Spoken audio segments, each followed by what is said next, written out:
alle eer. 1 Kronieke 29 vers 11 sê, aan U, Here, behoort die grootheid, die sterkte, die luister, die roem en die majesteit, ja, alles in die hemel en op die aarde. Aan U, Here, behoort die koningskap, en U is as hoof verhewe bo alles. Hierdie pragtige woorde deur Dawid is deel van 'n wonderlike lofgebed. Dawid beskryf God in sy grootheid, heerlikheid en majesteit.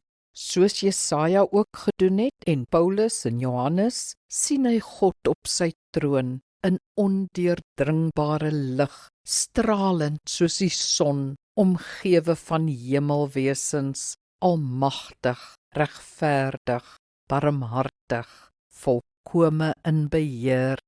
As ons dan die Ons Vader afsluit deur aan God die koninkryk, krag en heerlikheid toe te skryf, in Engels, the kingdom, the power and the glory, moet ons 'n glimp kry van God in sy glorie.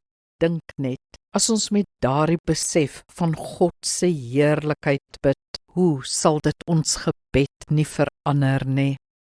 Kom ons bid saam.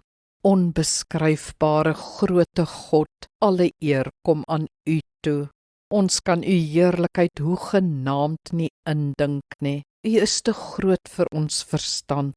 Wat is die mens dan dat U aan hom dink, die mensekind dat U in hom belangstel? As ek daaroor wonder, moet ek juig, Here, moet ek U eer vir U grootheid en genade. Amen. Die Here seën jou.